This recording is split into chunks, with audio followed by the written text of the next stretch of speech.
Ezra Kapitulo 2. Ang lista sa mga binihag nga namalik sa Jerusalem.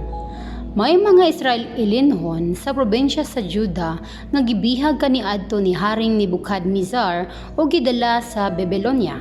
Karon mihawa na kini sila sa Babylonia ug namalik sa Jerusalem ug sa ilang kaugalingong mga lungsod sa Juda. Ang nangulo kanila sa pagbalik mao sila si Zerubbabel, Jeshua, Nehemias, Seraya, Rilaya, Mordecai, Belshan, Mespar, Bigvai, Rehum ug Baana. Mao kini ang lista sa katawan sa Israel nga namalik gikan sa pagkabihag. Mga kaliwat ni Parosh dunay 2,172, Shefatia 372, Ara 775, Pahat Moab gikan kang Jeshua o kang Joab 2,812, Ilam 1,254, Zato 945, Zakay 760, Bani 642, Bibay 623, Asgad 1,222, Adonikam 666, Bigvai 2,056, Aden 454, after nga Hezekiah 98, Bizay 323, Jora 112, Hashum 223, Gibar 95. Mao kini ang gidaghanon sa mga tawo kang kinsang mga katigulangan nagpuyo niining mosunod nga mga lungsod. Bethlehem 1,123, Netofa 56, Anatot 128, Azmavet 42, Kiryat Jearim Kefera ug Berot 743, Rama ug Geba 621, Mekmas 1,122, Bethel ug Ai 223, Nebo 52, Magbis 1,156, ang usa pa ka Elam 1,254, Harim 320, Lod Hadid og Uno 725, Jericho 345 og Sena 3,630. Mao kini ang mga kaliwat sa mga pari nga namalik gikan sa mga pagkabihag. Mga kaliwat ni Jedaya sa pamilya ni Joshua 973, kang Immer 1,052, Pashur 1,247, Harim 1,017. Mao kini ang mga kaliwat sa mga Levita nga namalik usab gikan sa pagkabihag. Mga kaliwat ni Jeshua ug Kadmiel nga mga kaliwat ni Hodavia 74.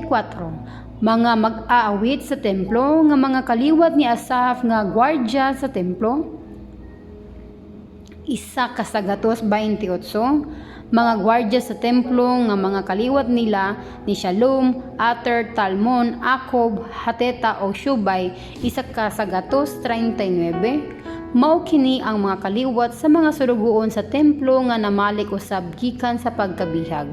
Mga kaliwat ni Ziha, Hasofa, Tabaot, Keros, si Aha, Padon, Libana, Hagaba, Akob, Hagab, Shamlai, Hanan, Gidel, Gahar, Riaya, Rizan, Nikoda, Gazam, Uza, Pasia, Bisay, Ashna, Mionim, Nifosim, Bakbuk, Hakufa, Harhur, Bazlot, Meheda, Harsha, Barkos, Sisira, Tema, Nizia, o Hatefa.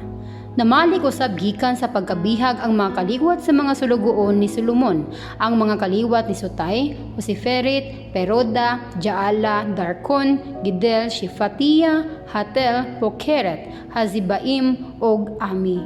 ang gidaghanon sa mga kaliwat sa mga sulugoon sa templo ug mga kaliwat sa mga sulugoon ni Solomon 392. May 652 usab nga namalik sa Juda gikan sa mga lungsod sa Tel Mila, Tel Harsha, Kerob, Adon ug Immer.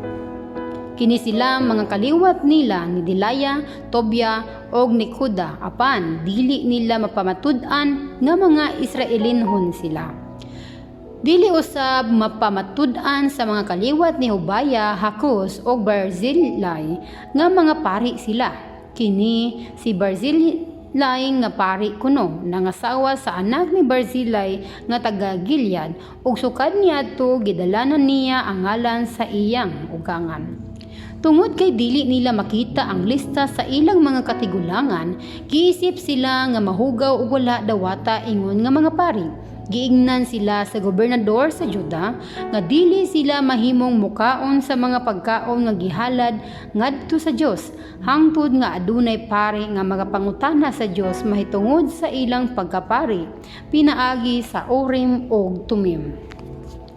Ang kinatibuk-ang gidaghanon sa mga namalik gikan sa pagkabihag 42,360 walay labot sa 7,337 nila ka mga sulugoon nga mga lalaki ug babayi, 200 ka mga mag-aawit nga babayi ug lalaki, 736 kabayo, 245 ka mula, 435 ka kamilyo ug 6,720 ka asno.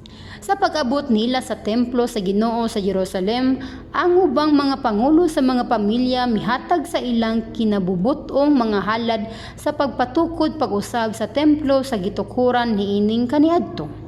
Mihatag sila sumala sa ilang makaya alang niining buluhaton ug nakatigom sila og 500 ka kilo nga bulawan, 3,000 ka kilo nga pilak ug sa gatos kabuok nga bisti alang sa mga pari.